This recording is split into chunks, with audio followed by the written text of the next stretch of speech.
Hi, this is John from Spec. I wanted to give you an update on our race prepped bike, our Sur-ron X.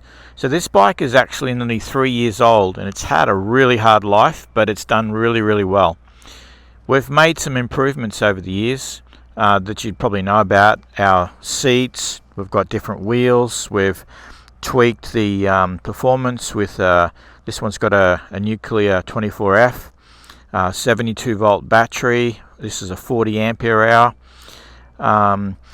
It's also got our other products, our Pro Bash plates. This is actually a newer version of our Pro Bash plate with a new material, so it's super strong. All of these things have made this bike very competitive. Now at the moment we're running this in the national hard enduro titles, and the reason we're doing that is simply to develop the product, to find out what the weaknesses are, how we can improve it, make it stronger and better so that our products are better. So a few things about this bike I want to show you, just little things that we've worked out. So the next event that we're going in is an extremely rocky event. Now tires and wheel choices are very crucial on the Sur-ron.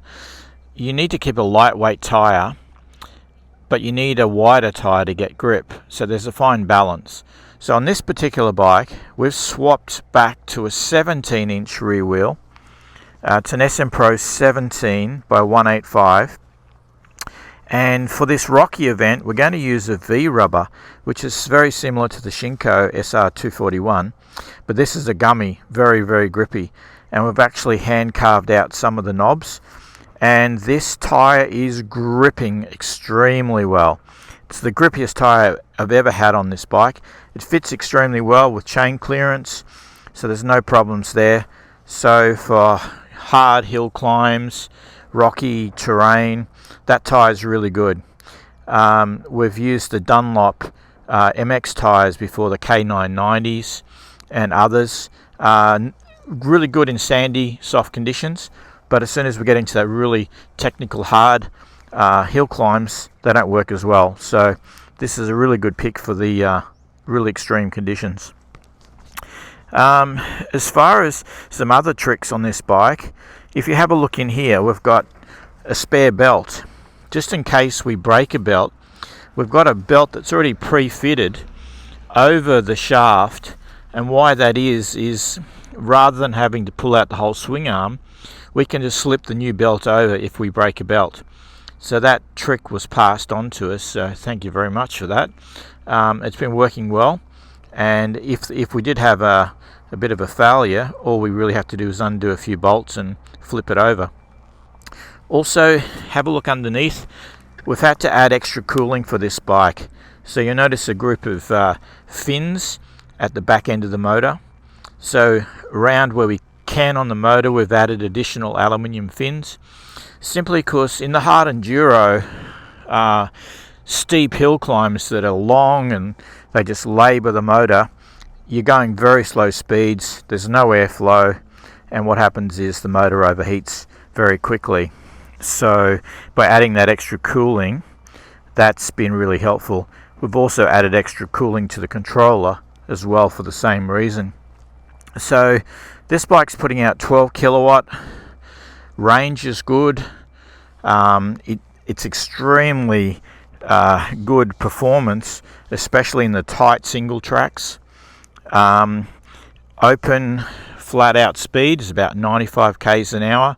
We can up that a bit if we want, but for the normal hard enduro stuff, most of the time you're going extremely slow. What else have we done to this bike? Brake pads obviously, and just fine-tuned little things like even little things like this horn button. We've extended the horn button out. If you have a look at this, because you're so quiet, sometimes you have to overtake someone. A little fast lever so we can just flick it and hit the horn button without taking our hands off. Simple trick, but anyway. Also we've got grab handles on the back, because when you're in a tricky situation it's easier just to grab the straps at the front and rear, pull the bike around. And we've changed the shock geometry as well.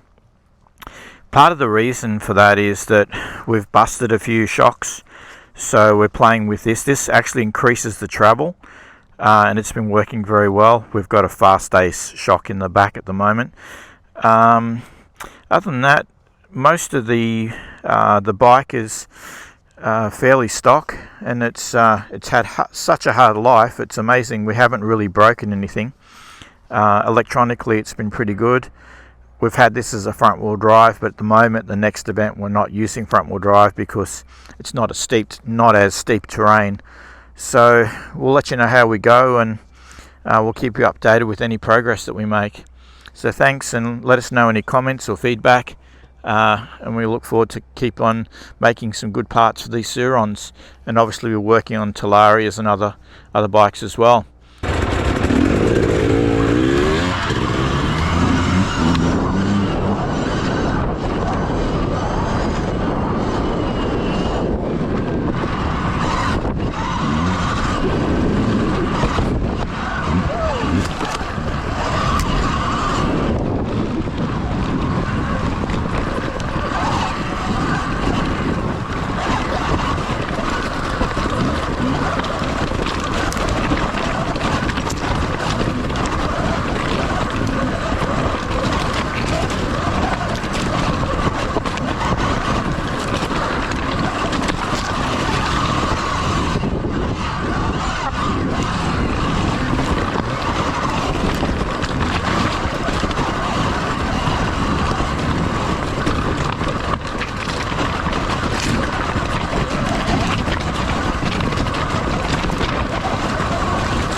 Oh, sorry about that.